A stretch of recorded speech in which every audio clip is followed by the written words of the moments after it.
Hello बच्चों, आज हम पढ़ेंगे एक्सरसाइज 3.1 के सवाल नंबर 5, सवाल नंबर 6, सवाल नंबर 7 और साथ ही देखेंगे इसके उदाहरण। सवाल नंबर 1, सवाल नंबर 2, सवाल नंबर 3 हम पहले कर चुके हैं। सवाल नंबर 4 आपके लिए दिया हुआ है, डू योर सेल्फ। इसमें हमें A1/A2 और B1/B2 यानी कि A1/A2 बराबर B1/B2 इस तरह से देखना है। तो अपन ये वाली कंडीशंस देखनी है। तो इसमें जब कंडीशंस देखेंगे हम तो क्या होगा बच्चों कि A1/A2 का मान देखेंगे तो आएगा 2/4। ये मैं हिंट्स दे रहा हूँ आपको। तो 2 एकम 2, 2 दूनी 4। A1/A2 का मान आ गया 1/2। B1/B2 का मान निकालेंगे तो -2/-4। माइनस से माइनस कट जाएगा, 2 एकम 2, 2 दूने 4, तो 1/2 आएगा। लेकिन C1/C2 निकालेंगे तो देखो बच्चों इसमें क्या आएगा, -2/-5। माइनस से माइनस कट के आ गया 2/5। तो अपन देखते हैं A1/A2 बराबर है B1/B2 के, बराबर नहीं है C1/C2 के। इसका मतलब क्या हुआ कि लाइनें कैसी हैं, पैरेलल हैं। लाइन है वो समानांतर है, और समानांतर लाइन है तो इसका मतलब ये कहीं नहीं काटेंगी, तो इनका कोई हल विद्यमान नहीं होगा बच्चों। तो इस तरह से आपको सवाल करना है। इसका मैंने हिंट्स दे दिया है, इसको आप स्वयं करना। आगे सवाल नंबर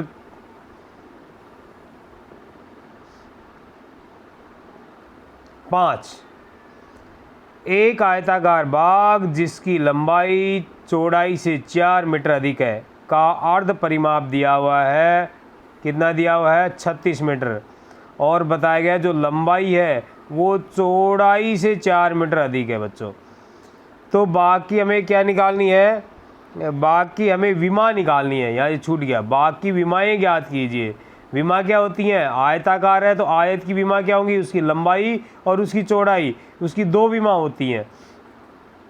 तो हमें उसकी विमा ज्ञात करनी है। तो बच्चों इसके अंदर हम मान लेंगे कि माना बाग की लंबाई x मीटर है, बाग की चौड़ाई y मीटर है। क्योंकि अपन ये रैखिक समीकरण युग्म पढ़ रहे हैं, इसलिए हमें x और y 2 राशियां माननी पड़ेंगी।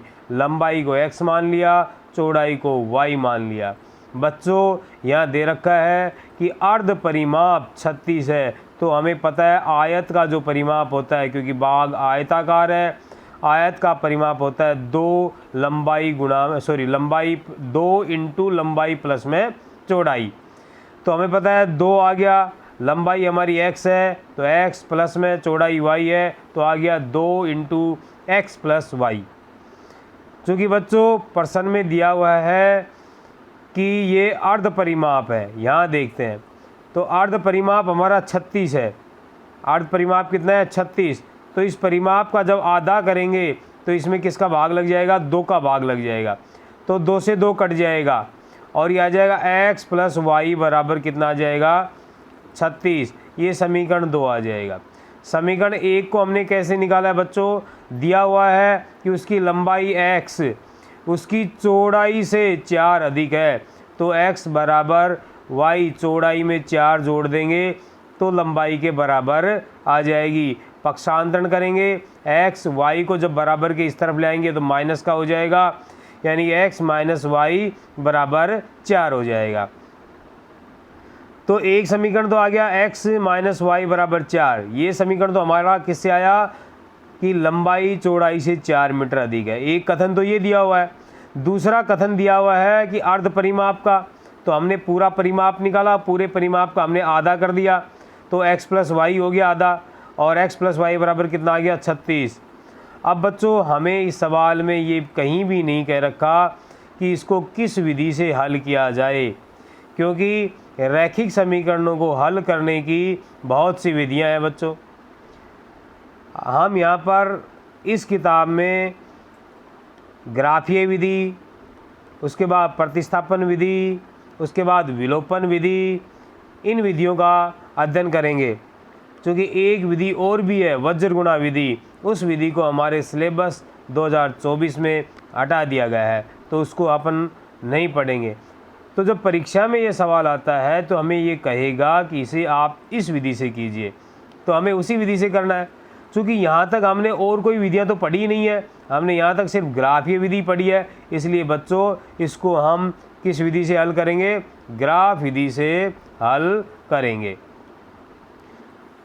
अगर हम और विधि पढ़ लेते तो हम उनसे हल करते, और पर्सन जब पर्सन जब एग्ज़ाम में आएगा तो वो हमें कहेगा हमें किस विधि से करना है, फिर हमें उसी विधि से हल इसको करना है। इसलिए बच्चों मैं फिर कह रहा हूँ, यहाँ हमने सिर्फ ग्राफीय विधि पढ़ी है, इसलिए हम इसको ग्राफीय विधि से ही हल करेंगे। तो कैसे होगा बच्चों? देखो, दो समीकरण आ गए हमारे, दो समीकरण आ गए। एक तो आ गया x माइनस वाई बराबर 4, समीकरण नंबर 1, और दूसरा आ गया x प्लस वाई बराबर 36, समीकरण नंबर 2। तो यहाँ हमने समीकरण नंबर 1 ले लिया, x माइनस वाई बराबर 4। अब हमें पता है कि ग्राफीय विधि के अंदर एक चर को तो एक तरफ रख लेंगे, बाकी को सभी को दूसरी तरफ ले जाएंगे। ये बहुत इंपॉर्टेंट बात है बच्चों, आपको आनी चाहिए ये। ऐसा करके ही अपन प्रतिस्थापन विधि को भी हल करेंगे। अपन यहाँ y को भी रख सकते थे, लेकिन बच्चों ध्यान रखना, हमें यहाँ पर ऐसे कोशिश करेंगे कि प्लस वाली चीज़ को इधर रखें, जो प्लस वाला है उसको इधर रखें। तो प्लस यहाँ पर x है तो x को रखेंगे, y को भी रख सकते थे, तो y माइनस वाई बराबर क्या था?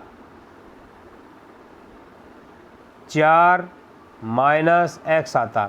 लेकिन हमें y की वैल्यू चाहिए, तो y की वैल्यू चाहिए तो फिर इसको फिर प्लस करते, तो ये 4 है, ये माइनस का हो जाता और ये प्लस का हो जाता, तो एक काम हमारा और बढ़ जाता। इसलिए पहले ही हमारे पास x प्लस का, तो हम इसी को रख लेंगे। ठीक है बच्चों। तो बच्चों अब इसमें क्या होगा आप देखेंगे, क्या हुआ, अब ये आ गया। अब यहाँ इसके अंदर हम y का मान रखेंगे और हमें x का मान प्राप्त होगा। y का मान रखा हमने 2, y का मान कितना रखा बच्चों? हमने 2 रखा, ये देखो। और x बराबर कितना हो गया? 4 प्लस y की जगह 2 कर दिया, तो 4 प्लस 2, क्योंकि y का मान कितना रखेंगे? 2, y जहाँ भी है वहाँ उसकी जगह अपन 2 कर देंगे। तो 2 करने से बच्चों क्या आएगा? ये 4 और 2 जुड़ जाएगा, 6 हो जाएगा। अब हम y का मान 4 रखेंगे। बच्चों आप 2 भी रख सकते हो, 1 भी रख सकते हो, माइनस के भी रख सकते हो, 3 भी रख सकते हो, कुछ भी वैल्यू रख सकते हो। मैंने मेरी इच्छा से ले ली यहाँ पे, आप भी अपनी इच्छा से पूर्णांक अपने को रखने हैं, पूर्णांक ही हमें प्राप्त करने हैं। यानी कि 1 2 3 4 वो प्लस का हो या माइनस का हो, वही रखना है और हमें वही संख्याएं क्या करनी है? प्राप्त करनी है। बच्चों ध्यान रखना। तो बच्चों आप कुछ भी ले सकते हो, इसमें कोई दिक्कत नहीं है। 2 की जगह 1 रख सकते हो, 4 की जगह 2 रख सकते हो, 3 रख सकते हो, कोई भी 2 मान ले लो। बच्चों वैसे पुराना जब सिलेबस चलता था वहाँ अपन ये सारणी में 3 मान लेते थे, तो कभी समस्या हो, लाइन टेढ़ी खिंच जाए, तो वैसे सबसे बढ़िया होता है 3 मान लेना। यदि आपके पास समय हो तो आप 1 मान और भी ले सकते हो, उससे क्या है लाइन बिल्कुल सीधी आएगी, उसमें कहीं दिक्कत नहीं होती है। 2 पॉइंटों को मिलाने में दिक्कत होती है, अगर ये नज़दीक पॉइंट आ जाए तो अपन इसको थोड़ा सा तिरछा जा सकता है, लेकिन जब 3 पॉइंट आ जाते हैं, 3 पॉइंट अपने पास आ जाते हैं, जब उनको मिलाएंगे तो लाइन बिल्कुल सीधी जाएगी, उसमें कोई गलती की संभावना नहीं रहती है। तो अगर आपके पास समय हो तो आप 3 पॉइंट भी ले सकते हो, क्योंकि हमारी किताबों में 2 करके रखा है, इसलिए मैंने 2 का ही करवाया है। तो हमने 4 रखा, y की जगह 4 रखेंगे तो ये आ जाएगा x बराबर 4 प्लस वाई, तो x बराबर 4 प्लस y का मान 4 रख दिया, तो 4 और 4 मिलके कितने हो गए? 8 हो गए बच्चों। तो हमने देखो y का मान 2 लिया, y का मान 2 लिया, तो x का मान कितना प्राप्त हुआ? 6, तो x के सामने 6 रख दिया। y का मान 4 लिया, y का मान 4 लिया, तो x का मान हमें कितना प्राप्त हुआ? 8 प्राप्त हुआ, तो हमने उसकी ये सारणी बना ली। अब समीकरण 2 पे आ जाएंगे हम बच्चों, क्योंकि 36 मान बच्चों बहुत बड़ा है, इसलिए हमने 1 2 ने लेके थोड़े से बड़े मान ले लिए, क्योंकि 1 2 लेंगे तो ये 35 आ जाएगा और हमारे बनाने में थोड़ा दिक्कत आएगा। ये 18 और 20 आया, यही हमें दिक्कत करेगा, इसके लिए हमें पैमाने को थोड़ा सा छोटा लेना पड़ेगा। तो देखो बच्चों क्या होगा, यहाँ पर हमने y का मान 18 मान लिया, वही x को हमने क्या किया? एक तरफ रख लिया और y को दूसरी तरफ ले गए, जैसे यहाँ पे किया था अपन ने, यहाँ किया था ना, वैसे ही एक चर राशि को अपन किसी को यहाँ y को भी रख सकते थे क्योंकि दोनों ही प्लस की हैं, लेकिन हम x का रख लिया तो ये हो गया 36 और ये y इधर आके क्या होगी माइनस की 36 माइनस वाई। अब y का मान रखेंगे और हमें x का प्राप्त होगा। y का मान 18 रखा तो 36 में से क्या हो गया -18 तो 18 आ गया। फिर y का मान 16 रख दिया तो 36 माइनस 16 बराबर कितना हो गया 20। बच्चों बार बार प्रैक्टिस करेंगे तो सवालों का पता चल जाता है कि ये मान ले लें, तो थोड़ा सा आइडिया रहता है, तो करने में कोई दिक्कत नहीं आती है। इसलिए आप जितनी प्रैक्टिस करोगे उतना ज़्यादा बढ़िया रहेगा। तो y का मान 18 तो x का मान भी 18 तो 18 18, y का मान 16 तो x का मान भी कितना आ गया 20, तो y का मान 16 और x का मान 20। ये सारणी हमारी आ गई। अब हम इनसे क्या करेंगे बच्चों, ग्राफ बनाएंगे। ग्राफ बनाएंगे, देखो इसमें हमने पैमाना देखो बच्चों क्या लिया है, क्योंकि थोड़ा इसमें बड़ा है ना तो पैमाना हमने थोड़ा बड़ा लिया है बच्चों। देखो यहाँ पर हमने जो पैमाना लिया है x और y एक्स पर दोनों जगह ही 1 सेंटीमीटर, पहले वाले सवालों में तो हमें 1 सेंटीमीटर बराबर 1 अंक ले रहे थे, यहाँ हमने 1 सेंटीमीटर बराबर लिया है 2 अंक। तो इसका मतलब क्या होगा बच्चों, यानी कि जो 1 सेंटीमीटर का हमारा जो खाना होता था, ये 1 सेंटीमीटर जो चौड़े खाने होते थे, यहाँ ये 1 सेंटीमीटर चौड़ा खाना है, इसके ऊपर अपन क्या लिखेंगे 2 की जगह 1 की जगह 2 लिखा है, या फिर दूसरे में 2 दूनी 4 6 8।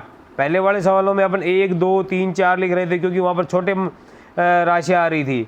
इस तरह यहाँ x के ऊपर भी अपन ने ऐसे ही लिखा है, और इनके जो बीच में हमने 1 फिर 2 आ गया, यहाँ पे 1 सेंटीमीटर बराबर 2 सेंटीमीटर बराबर 4 आ गया, और बीच में इनके क्या आएगा 3, ये 6 आ गया 3 सेंटीमीटर बराबर, तो बीच में क्या आएगा 5 इनका जो आधा है। तो ध्यान रखना बच्चों, यहाँ हमने पैमाना, क्योंकि राशियाँ हमारी 20-16 तक हैं तो हमारी ग्राफ छोटी पड़ जाएगी, इसलिए हमने 1 सेंटीमीटर का जो खाना होता है, जैसे ये 1-1 सेंटीमीटर के थे, 1-1 सेंटीमीटर के थे, पहले वाले सवालों में हमने 1 लिया 2 लिया।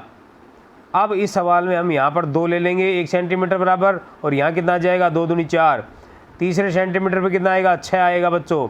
अब हमें मान लो 1 लेना है तो हमें पता है यहाँ और इसके बीच में 1 आएगा, 3 लेना है तो हमें पता है 2 और 4 के बीच वाला क्या आएगा 3 आएगा, और 5 लेना है तो 4 और 6 के बीच वाला क्या आएगा 5 आएगा बच्चों। तो इस तरह ये यहाँ पर ने किया है। ग्राफ पेपर पे ये बीच वाली लाइन आपको ये ज़्यादा मोटी होती है, ये उससे ज़्यादा इससे थोड़ी सी पतली होती है, और बाकी इससे बारीक होती हैं। इसके बीच में 10 लाइनें होती हैं।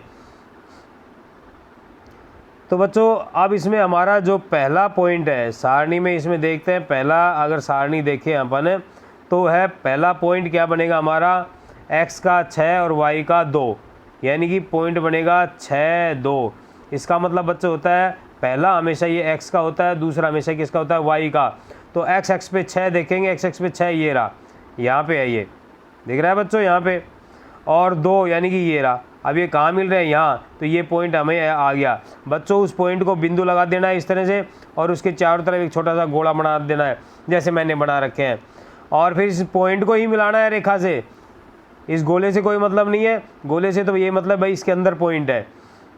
अब दूसरा पॉइंट हमारा बच्चों 8 4 8 4, तो x का 8, x के ऊपर तो 8 लेना है, तो x के ऊपर 8 ये दिखाई दे रहा है बच्चों, और y के ऊपर 4। अब ये दोनों यहाँ आकर मिलेंगे, देखो ग्राफ पेपर पे आपको मिले हुए दिखाई देंगे, तो ये 8 4 हो गया।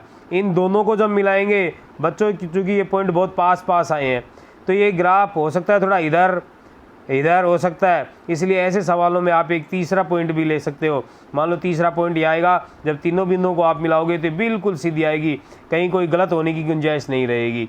तो जहाँ नज़दीक पॉइंट आ जाते हैं बच्चों, वहाँ आप एक तीसरा पॉइंट भी ले लेना। आपको ग्राफ करने लगे, आपको लगा कि ये तो बहुत पास आ गए, तो आप पीछे जाके एक पॉइंट और निकाल लेना बच्चों। अब दूसरे समीकरण का सारणी को देखते हैं। 18 18 यानी x का 18, तो x का 18 यहाँ पे है बच्चों, y का 18 ये रहा बच्चों। ये दोनों कहाँ मिलेंगे, यहाँ मिलेंगे। इनकी जब सिधाई देखेंगे तो यहाँ मिलेंगे। तो ये पॉइंट हमारा आ गया 18 18। उसके बाद हो गया 20 और 16, ये 16 है, 20 16 लेंगे तो x का तो 20 पहले वाला x का होता है, बता चुका हूँ कई बार। दूसरे वाला ये 16, y का 16, तो y पे कहाँ मिलेंगे, यहाँ मिलेंगे, ये 20 16 हो गया। अब बच्चों जब इनको जब मिलाते हैं तो हमारी जो ये रेखा है, जब इसको दोनों पे मिलाएंगे, शुरुआत में तो बच्चों मैंने मान लो यहाँ तक ही रेखा खींची और ये रेखा यहाँ पे आ गई। अब हमें इनको काटना है तो हम इसको फिर आगे इसको और बढ़ाएंगे तो देखते हैं ये 20 16 से होके निकल रही है। दोनों कहाँ पर प्रतिच्छेद कर रही हैं, 20 16। तो हमारा जो आंसर आ जाएगा बच्चों वो कितना आ जाएगा, पहला पॉइंट क्या आया 20 और दूसरा पॉइंट कितना आया 16। तो पहला पॉइंट किसका होता है, x का, यानी x का मान 20 और दूसरा पॉइंट किसका होता है, y का, तो y का मान कितना आ गया 16। यानी कि इसमें क्या हुआ बच्चों, ये हुआ कि ये 20 16 आ गया, x का मान 20 y का मान 16। x हमने क्या मानी थी, लंबाई, यानी कि लंबाई तो उस आयताकार बाग की कितनी होगी 20 मीटर और चौड़ाई कितनी होगी 16 मीटर। देखो बच्चों इसकी जो लंबाई है वो चौड़ाई से 16 से 4 मीटर अधिक है। 16 + 4 कितना हो जाएगा 20। हमने यही माना था, x बराबर क्या माना था, एक तो पहला कथन क्या था y + 4, तो x कितनी आ गई 20 और y कितनी आ गई 16। 16 में 4 जोड़ेंगे तो 20 बराबर 20 आ जाएगा। इस तरह आप अपनी कथन की जांच भी कर सकते हो और दूसरे वाले समीकरण में भी ये मान रख सकते हो कि इनका अर्ध परिमाप x + y, अर्ध परिमाप कितना आया था x + y और वो कितना आया था बच्चों 36। तो आप x और y को जोड़ोगे, 20 और 16 को जोड़ोगे तो कितना आएगा बच्चों 36 आएगा। तो इसका मतलब हमारा उत्तर बिल्कुल ठीक है। समझ गए बच्चों। तो बच्चों ये सवाल नंबर 5 था, थोड़ा इम्पोर्टेंट सवाल है। बच्चों आप हमारे इसकी PDF प्राप्त करने के लिए टेलीग्राम को ज्वाइन कर सकते हो, जिसका लिंक इस वीडियो के डिस्क्रिप्शन में है। YouTube चैनल को सब्सक्राइब करो बच्चों, आपको लिए मेहनत कर रहे हैं। बोर्ड 2024 के सिलेबस के अनुसार ये हम पढ़ा रहे हैं। आपको कहीं कुछ नहीं देखना कि क्या छोड़ दिया क्या हट गया, इसमें मैं वही पढ़ा रहा हूँ जो आपके बोर्ड 2024 में गणित विषय में जो आएगा। ठीक है बच्चों, आपका सिलेबस समय से पूर्ण करवा दिया जाएगा, उसके बाद आपकी प्रैक्टिस करवाई जाएगी। आप इसे अपने साथियों को ज़रूर बताएं, उन्हें भी कहें कि हिंदी मीडियम का एक चैनल है जिसके ऊपर मैथ बहुत अच्छे से पढ़ाया जाता है। तो बच्चों अब आगे का सवाल देखते हैं। आगे सवाल दिया हुआ है बच्चों, ये देखो इम्पोर्टेंट सवाल है ये बच्चों।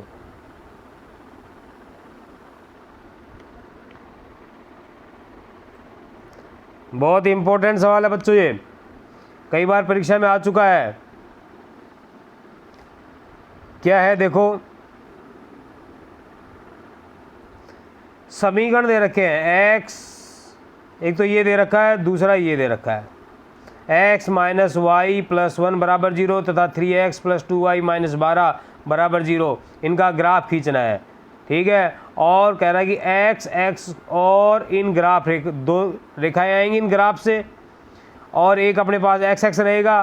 तो हमें उन x से और ग्राफ से जो एक त्रिभुज ट्राइंगल बनेगा, त्रिभुज बनेगी, उस त्रिभुज बना है उसके क्या लिखना है, उसको छायांकित करना है और उसके शीर्ष, त्रिभुज के जो शीर्ष होते हैं, ये उसका शीर्ष, जैसे ए, ये बी वाला शीर्ष, ये सी वाला शीर्ष, इन शीर्षों के निर्देशांक लिखने हैं। जैसे ये होता है ना 2 5, ये अभी अपन ने लिखे हैं, तो ये इनके निर्देशांक होते हैं बच्चों, इनको निर्देशांक बोलते हैं। देखो कैसे करेंगे, तो ये रहा बच्चों, पहला समीकरण आ गया बच्चों। मैंने कह रखा है कि समीकरण एक अपन क्या नाम है, एक चर राशि को x या y को किसी को भी अपन ने एक तरफ रख लिया, y को दूसरी तरफ ले गए, एक को भी दूसरी तरफ ले गए, तो y माइनस का था प्लस का हो गया और एक माइनस का हो गया। हमारे पास आ गया x बराबर y - 1। हमने x को एक तरफ रख लिया, अब y का मान रखेंगे, x का हमें प्राप्त होगा। तो बच्चों y का मान हमने यहाँ पे 0 रखा, तो 0 - 1 यानी x का मान क्या आया -1। तो बच्चों देखो y का मान 0 रखा, x का मान -1 रखा। यहाँ मान रखने में गलती कर देते हैं अपन, ध्यान रखना x के सामने x का रखना है और y के सामने हमें y का रखना है। दूसरा मान रखा y बराबर 1, जब यहाँ 1 रखेंगे y की जगह 1 हो जाएगा, तो 1 - 1 तो x का मान क्या प्राप्त हो जाएगा 0 हो जाएगा। तो बच्चों y का 1 रखा तो x का हमें पास क्या आ गया 0। तो ये बहुत सिंपल था पहला समीकरण। दूसरे समीकरण को देखते हैं तो बच्चों देखो, ये x के साथ 3 गुणा में है, y के साथ 2 गुणा में है और दोनों ही प्लस के हैं, क्योंकि हमें वो रखना है जिसके साथ कोई गुणांक ना हो, अकेला हो, कोशिश ये करेंगे, और वो प्लस की हो। उस संख्या को अपन बराबर के इधर रखने का प्रयास करेंगे। अगर ऐसा नहीं होता है, किसी के गुणांक दोनों के ही हैं लेकिन एक प्लस की है एक माइनस की है, तो अपन प्लस वाली को रखने का प्रयास करेंगे। अगर दोनों ही प्लस की हैं तो फिर किसी को भी रख लें, कोई दिक्कत नहीं है। जैसे यहाँ 3x और प्लस 2y दोनों ही प्लस की हैं, तो अपन 3x को या 2y को किसी को भी रख सकते हैं।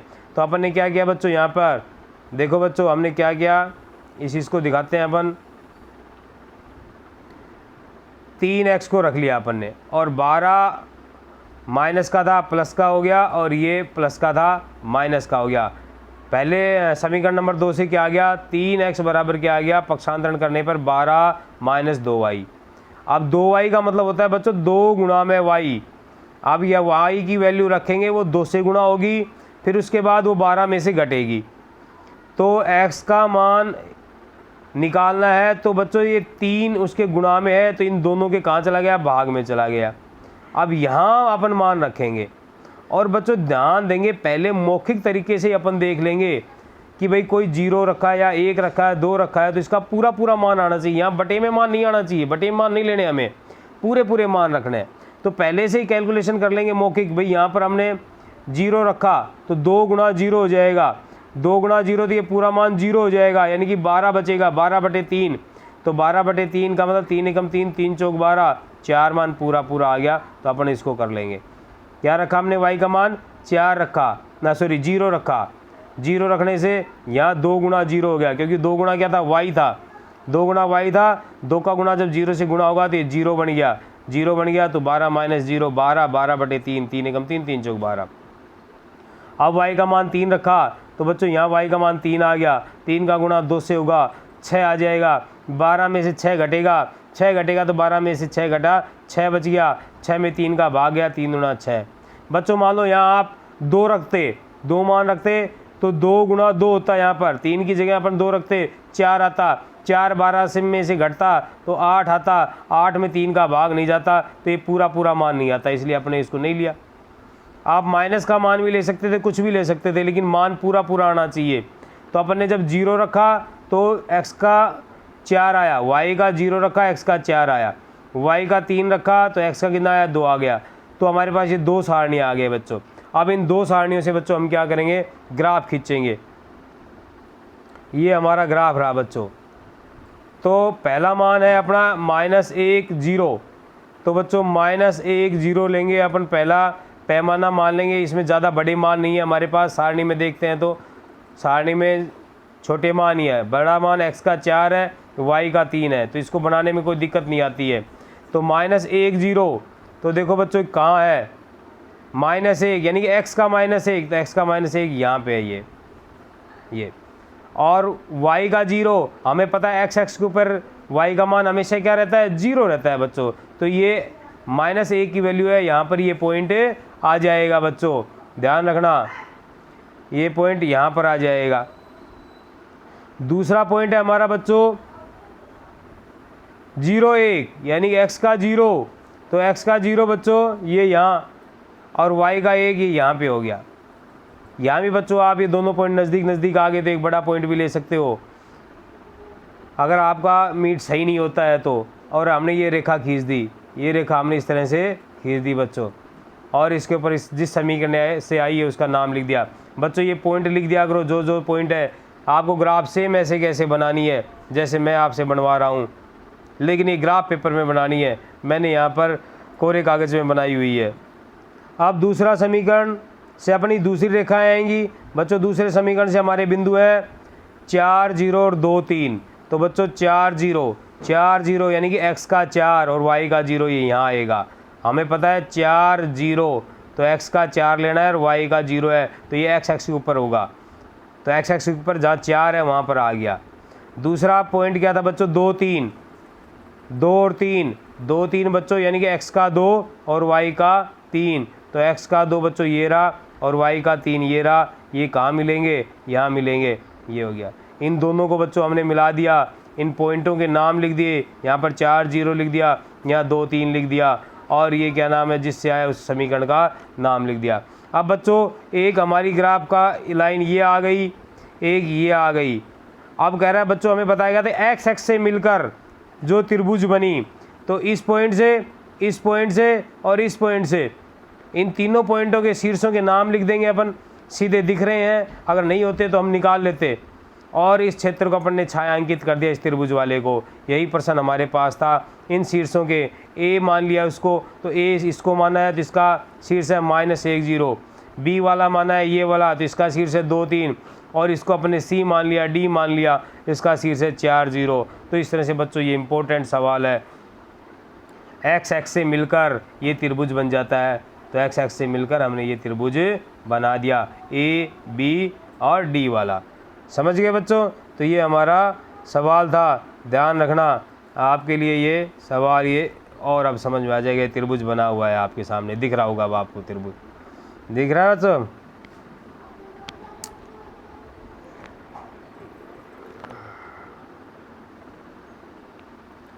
इम्पोर्टेंट सवाल है बच्चों, ये कई बार परीक्षा में पूछा गया है, ध्यान रखना, तो इसको कर लेना। और चूंकि ग्राफ का ही प्रश्न आपके एक तो आएगा, 6 नंबर का आएगा, तो उसमें इस तरह का ही प्रश्न पूछा जाएगा।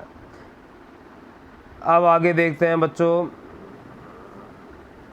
4 नंबर की स्लाइड लेते हैं अब उदाहरण बचे बच्चों। एक सवाल नंबर 6 और बचा है, उसको भी मैं कराऊंगा, लेकिन उसको मैं बाद में लूँगा बच्चों।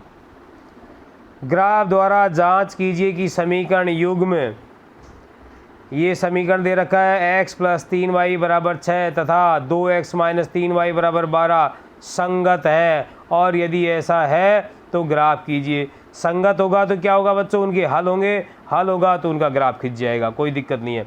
ग्राफ तो सभी का खिंच सकता है, लेकिन हल आना उसी का होगा जो संगत होंगे बच्चों। तो वही बच्चों समीकरण 1 है, समीकरण 2 है। चूँकि हमें ये देखना है कि ये संगत है या नहीं है, तो संगत देखने के लिए हमें a1/a2 और b1/b2 की ज़रूरत होती है बच्चों। तो ये संगत असंगत वाला हम पहले के वीडियो में अच्छी तरह पढ़ चुके हैं बच्चों, तो आप उसमें देख लेना, उस वीडियो को देख लेना, वो पूरा वीडियो इसी से संबंधित है। तो a1 का मान निकाला हमने यहाँ से, b1 का मान निकाला, c1 का मान निकाला पहले वाले समीकरण से, a2 का निकाला, b2 का निकाला और c2 का निकाला, ये मान आ गए बच्चों। a1/a2 किया 1/2 आया, b1/b2 -1 आया, और c1/c2 1/2 आया। लेकिन बच्चों हम यहीं देखते हैं कि a1/a2 बराबर नहीं है b1/b2 के, तो हमारी कंडीशन नंबर 1 लग जाती है, जो अपन ने पहले के वीडियो में पढ़ाई थी। इसका मतलब क्या हो गया, निकाय संगत होता है, और इसके अंदर हल क्या होता है, अद्वितीय होता है, एक हल होता है इसका। ठीक है बच्चों, अद्वितीय हल होता है। तो हमें अद्वितीय हल है, तो उसका हल हमें निकालना है। तो हल निकालना है तो वही होगा बच्चों, इसके अंदर क्या करना पड़ेगा, ये दोनों समीकरण लेनी पड़ेंगी। इन दोनों समीकरणों से हमें क्या करना पड़ेगा, ग्राफ ये विधि से हल करते हुए इसको, पहले वाले समीकरण जो था x + 3y = 6, उसमें हमने x को एक तरफ रख लिया और बाकी को ले आए, अभी जो पहले के उसमें किया था। अब हम वही है, y का मान रखेंगे, x का मान हमें प्राप्त होगा। अब x का मान प्राप्त करने के लिए y का मान 1 रखेंगे, तो 6 - 3y, 3y का मतलब बच्चों 3 × y, तो y का मान 1 रख रहे हैं, तो बच्चों 3 × 1 हो जाएगा, 6 - 3 × 1 यानी कि 6 - 3, यानी कि 6 में से 3 घट गया, तो कितना आ गया बच्चों 3। इस तरह y का मान 2 रखेंगे, तो बच्चों यहाँ जब 2 रखेंगे इसमें, तो 6x = 6 - 3y का मतलब 3 गुणा में y, तो 3 × y का मतलब y का मान 2, तो 2 हो जाएगा। अब 3 दूना 6, 6 में से 6 जाएगा, तो कितना हो जाएगा, 0 हो जाएगा। ठीक है, तो बच्चों समीकरण 1 में हमने y का मान 1 लिया और x का मान हमें 3 प्राप्त हुआ, तो y के सामने हमने 1 रख दिया और x के सामने 3 रख दिया। y का मान 2 लिया, x का मान हमें 0 प्राप्त हुआ, तो y के सामने 2, x के सामने 0, ये हमारी सारणी आ गई। अब बच्चों अगला जो समीकरण है वो जो हमारा समीकरण है तो देखो बच्चा वो है 2x माइनस 3y और बराबर 12। 2x माइनस 3y बराबर 12, ये समीकरण है। अब बच्चों मैंने बताया था अपन बराबर के इधर x और y में से रखेंगे और उनको रखते हैं जो प्लस के हों तो प्लस का x है, उनको रखते हैं जिनके आगे कोई गुणांक ना हो तो, लेकिन यहाँ दोनों के यहाँ सामने गुणांक है। आप प्लस वाले को रख लेंगे तो 2x रह गया, 2x बराबर क्या हो गया, y को उधर ले जाएंगे, y प्लस का 3y हो गया बच्चों ये। अब चूंकि हमें तो x का मान चाहिए तो अब 2 को हटाएंगे, 2 इसके गुणा में है तो इधर x बराबर ये कहाँ जाएगा, इसके भाग में आ जाएगा 2। तो यहाँ पर कहाँ गया, x बराबर ये कहाँ पे आ गया, भाग में आ गया। अब बच्चों ये 3y का मतलब है 3 गुणा में y, यानी कि अपन y का मान रखेंगे उसको 3 से गुणा करेंगे। अब बच्चों ये वही है, जब बटे में संख्या आ जाती है नीचे तो हमें ये देखना पड़ता है, सोचना पड़ता है। इसमें तो कोई सोचने की ज़रूरत नहीं थी इस वाले में तो, लेकिन यहाँ बच्चों हमें ये सोचना पड़ेगा कि अपन पूरा पूरा मान रखें और पूरा पूरा मान हमारे प्राप्त हो। अगर पूरा पूरा नहीं आता है तो फिर समस्या हो जाती है, हम बटे के मान नहीं लेंगे, क्योंकि बटे के मान जब लेंगे तो फिर हमें ग्राफ बनाने में दिक्कत आती है, इसलिए हम बटे के मान नहीं लेते। हालांकि बटे के मान बनाने से ग्राफ बनेगी, लेकिन बटे के मान ग्राफ पेपर में लेने में हमें बहुत दिक्कत आएगी।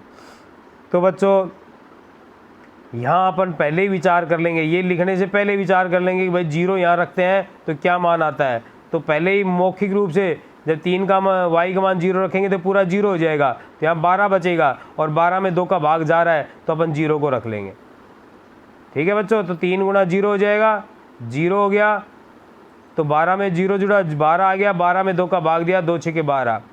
फिर अपन देखेंगे बच्चों प्लस का 2 रखें, प्लस का 2 रखेंगे तो ये 3 गुणा 6, 12 और 6 18 होगा, और 18 में 2 का भाग देंगे तो थोड़ा बड़ा 9 आएगा, तो भी कोई गलत नहीं है बच्चों, आप प्लस 2 भी रख सकते हो।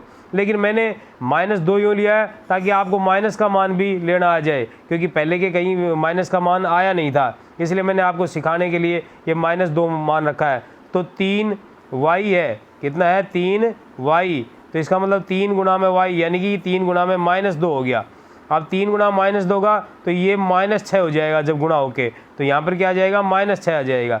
12 में 6 घटेगा तो 12 में 6 घटेगा 6 आएगा, और 2 का भाग जाएगा तो कितना आ जाएगा बच्चों 3, यानी कि -2 मान रखोगे तो 3 आ जाएगा। आप बच्चों ये प्लस भी मान रख सकते थे, प्लस रखोगे तो प्लस का 6 आएगा और वो 12 में जुड़ेगा तो कितना आएगा बच्चों 18 आएगा, 18 में 2 का भाग देंगे तो 9 आ जाएगी ये वैल्यू, यहाँ पे 3 की जगह कितनी आ जाएगी, 9 आ जाएगी। तो प्लस वैल्यू लेके भी आप हल कर सकते हो, और भी कोई वैल्यू लेके आप हल कर सकते हो, बशर्ते क्या होना चाहिए कि इसका मान पूर्णांक में आना चाहिए, बटे की संख्या नहीं आनी चाहिए। बटे की संख्या आ जाएगी तो फिर बच्चों गड़बड़ हो जाएगी, ग्राफ बनने में दिक्कत आएगी।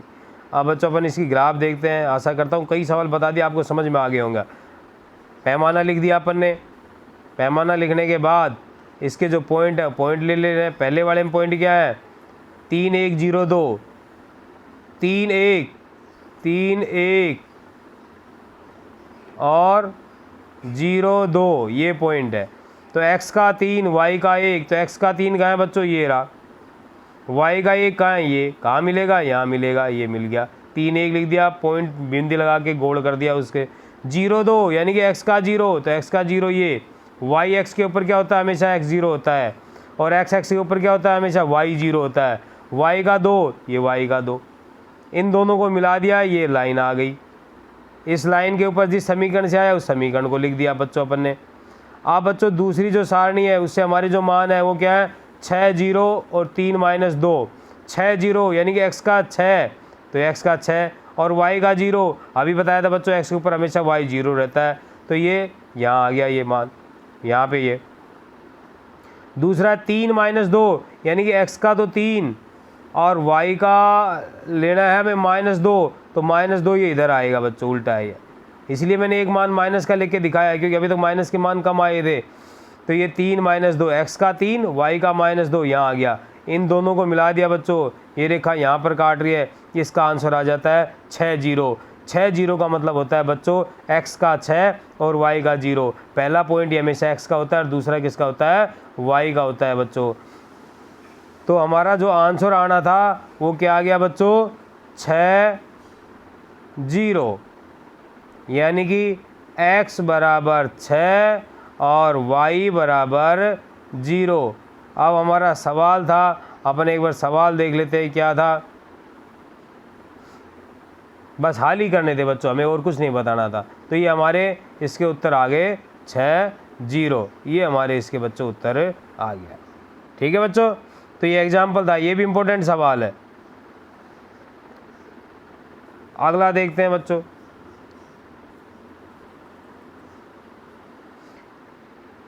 इसमें क्या है देखो बच्चों,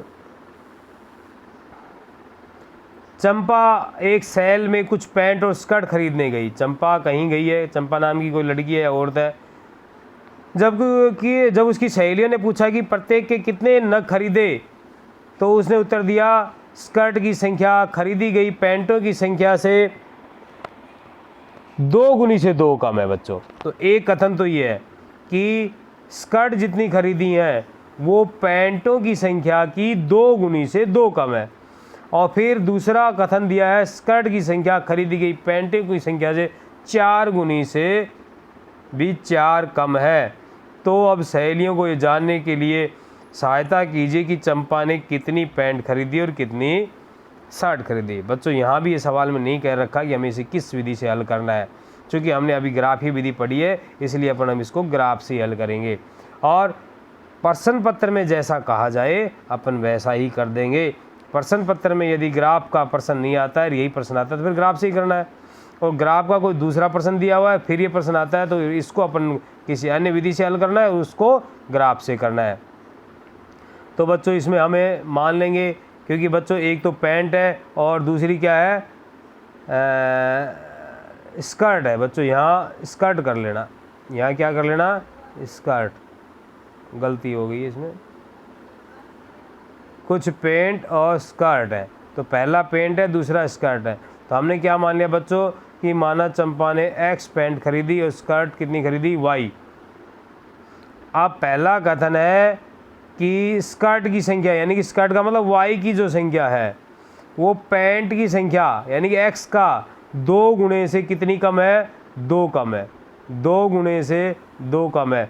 तो पैंट को हमने सबसे पहले 2 से गुणा किया, फिर उसमें 2 कम करना है, तो कम करने के लिए घटा देंगे, और ये किसके बराबर आएगा, ये स्कर्ट की संख्या के बराबर आएगा।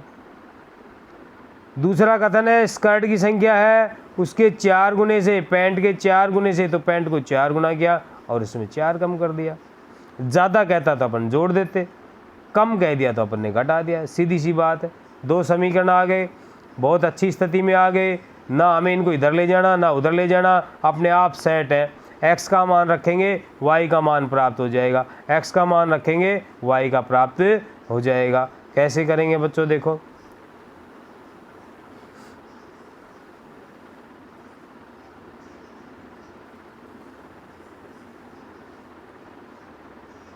x बराबर 0 रखा, तो हमारा जो समीकरण है वो क्या है, y बराबर 2x माइनस 2। तो x की जगह 0 रखेंगे तो ये पूरा क्या हो जाएगा 0, तो क्या बचेगा माइनस का 2, y बराबर क्या बच गया माइनस का 2। तो x का मान हमने 0, y का माइनस 2। आप कुछ भी रख सकते हो बच्चों, जरूरी नहीं कि मैंने जो रखा है वही आएगा, आप और मान भी ले सकते हो, और मान लेके भी ये सवालों को कर सकते हो। फिर हमने x का मान 1 रखा, यहाँ 1 रखेंगे तो इसका मतलब क्या 2 गुणा 1, तो 2 एकम 2 माइनस 2, यानी कि 2 में से 2 घटेगा, तो y का मान क्या आ जाएगा 0 आ जाएगा। x का मान 1 रखा तो y का मान कितना आ गया 0 आ गया बच्चों, समझ गए।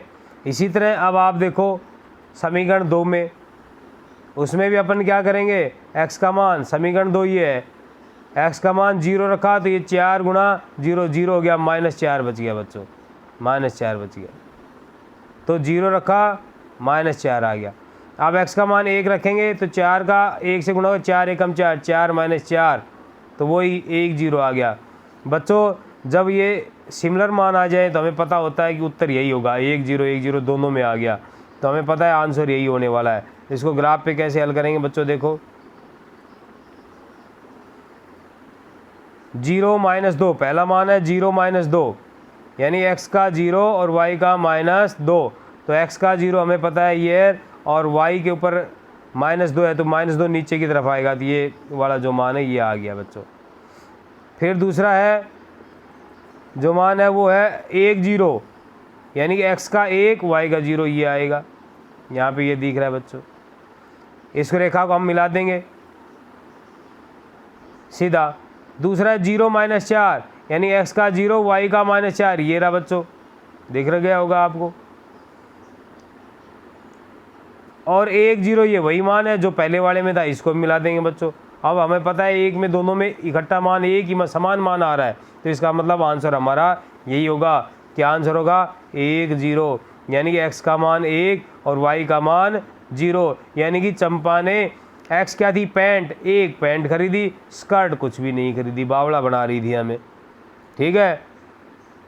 सिर्फ उसने एक पैंट खरीदी है, कोई स्कर्ट नहीं खरीदी है। आप इससे अपने उत्तर की संतुष्टि भी कर सकते हो बच्चों। कैसे करोगे? जैसे ये उसने कह रखा है, क्या कह रखा है कि मेरी पैंटों की संख्या स्कर्ट की संख्या से कितनी है? इसकी क्या गया? 1 0 आया आंसर। 1 0 का मतलब इसने पैंट एक खरीदी और स्कर्ट 0, तो स्कर्ट 0 बराबर पैंट की संख्या की 2 गुना, तो 2 गुना 1, 2 एकम 2 माइनस 2, तो 2 एकम 2 माइनस 2 कितना आ जाएगा? 0 बराबर 0। समझ गए बच्चों? दूसरा समीकरण भी इसी तरह संतुष्ट हो जाएगा, और ये संतुष्ट हो गया तो इसका मतलब हमारा आंसर क्या है? बिल्कुल फिट है। अब बच्चों सवाल नंबर आता है 6। ये ज़्यादा इम्पोर्टेंट नहीं है, लेकिन बस फिर भी बता देता हूँ मैं आपको। क्या बताया गया है? एक रैखिक समीकरण ये दिया हुआ है बच्चों, इसके कह रहा है कि दो चरों में एक ऐसी और रैखिक समीकरण लिखिए। पहला दिया कि प्रतिच्छेद करती हो, तो प्रतिच्छेद कब करती है बच्चों? कंडीशन नंबर 1, a1 बटे a2 बराबर नहीं है b1 बटे b2, इसलिए हमें ऐसा समीकरण बनाना है कि ये a के गुणांक और b के गुणांक अलग अलग हो। तो यहाँ 2 है, यहाँ 3, अपन कुछ भी ले लिया, 5 ले लिया, 4 ले लिया, और इसको भी अलग ले लें, तो ऐसी कोई भी समीकरण बना सकते हैं। मैंने यहाँ 5x + 4y बराबर 3 बनाया है, ठीक है। आप 2x और 3y को छोड़ के कुछ भी ले लो, x + y बराबर, सॉरी प्लस भी ले सकते हो, बराबर भी ले सकते हो, कोई दिक्कत नहीं है इसमें, +1 बराबर 0। ऐसी अनंतों समीकरण आप बना सकते हो, बशर्ते ये ध्यान रखना कि यहाँ पर 2 नहीं होना चाहिए, यहाँ पर 3 नहीं होना चाहिए, या इसके गुणा का नहीं होना चाहिए। यहाँ 4 कर दोगे और यहाँ 6 कर दोगे तो क्या होगा? a1 बटे a2 2 बटे 4 और b1 बटे b2 क्या हो जाएगा? 3 बटे 6, तो 3 बटे 6 1 बटे 2 हो गया, ये भी 1 बटे 2 हो गया, बराबर हो गए। कंडीशन हमें ये लानी है। तो ऐसी संख्या से गुणा नहीं करना जो 2 के गुणज में हो, या इधर y को तो ऐसे, x को तो ऐसे से नहीं करना जो 2 के गुणज में हो, y को ऐसे से नहीं करना जो 3 के गुणज में हो। तो ऐसी दुनिया भर की समीकरण निकाल सकते हो, बाकी ये ज़्यादा इंपॉर्टेंट नहीं है बच्चों। समांतरों के लिए हमें क्या करना पड़ता है? इन दोनों को बराबर करना पड़ता है, ये अलग रहेगा। कंडीशन क्या रहेगी हमारी? कंडीशन ये रहेगी a1 बटे a2 बराबर है b1 बटे b2 बराबर नहीं है c1 बटे c2, यानी कि a1 बटे a2 बराबर है b1 बटे b2 बराबर नहीं है c1 बटे c2। तो अभी पहले वाले में बताया था बच्चों, वो ही बात होगी। इन दोनों को बराबर करना है तो 2 के गुणज से या 3 के गुणज से इसको गुणा कर दो। तो जैसे 2 का गुणा 2 किया 4 आ गया, 3 का गुणा भी 2 से किया 6 आ गया, तो अपन ये दोनों बराबर हो जाएंगे। ये इसको अलग ले लेना है। तीसरे वाले में संपाती हो तो सारे ही बराबर होने चाहिए। इसको भी 2 के गुणज से गुणा कर दिया, इसको भी 2 से कर दिया, इसको भी 3 से कर दिया, ना सॉरी 2 से कर दिया, इसको भी 8 दूनी 16 2 से कर दिया, सबको पूरे को 2 से कर दिया। तो यहाँ कंडीशन बनेगी a1 बटे a2 बराबर b1 बटे b2 बराबर c1 बटे c2। तो सबको ही बराबर रखना है। 2 के गुणज से भी कर सकते हो, 3 के गुणज से भी कर सकते हो, 4 से भी कर सकते हो, 5 से भी कर सकते हो, किसी से भी कर सकते हो, यहाँ भी कर सकते हो बच्चों। तो इसमें ऐसी कोई बात नहीं थी बच्चों, ये ज़्यादा इम्पोर्टेंट सवाल नहीं है, थोड़ा जानकारी का है। बच्चों अब आपको एक काम करना है, वीडियो को लाइक करना है, चैनल सब्सक्राइब नहीं किया है सब्सक्राइब करना है, इसे शेयर करना है, अपने साथियों को बताना है ताकि उन गरीब बच्चों को भी फ़ायदा हो। बहुत से हिंदी मीडियम के स्कूलों में, सरकारी स्कूलों में अध्यापक नहीं हैं गणित के, तो उन बच्चों को फ़ायदा मिलेगा। तो आप ये बताइए उनको। टेलीग्राम का लिंक इसके अंदर है। उस टेलीग्राम लिंक में क्या होगा बच्चों, ये जो मैं पढ़ा रहा हूँ इसकी वीडियो आपको यूँ की यूँ PDF फाइल में मिल जाएगी। तो आप इसके नोट्स बना सकते हो। नोट्स ऐसे के ऐसे नोट्स बना लेना बच्चों, जैसा मैंने करवाया है। आपका कहीं कोई एक नंबर भी नहीं कटेगा बच्चों। ठीक है बच्चों, तो आप ये काम ज़रूर करें, यही आपकी गुरु दक्षिणा होगी। Best of luck. आपको अच्छे नंबर लाना है, पढ़ाई करो अपनी। इस गणित के सिलेबस को आपको कम से कम परीक्षा से पहले 3 से 4 बार करना है।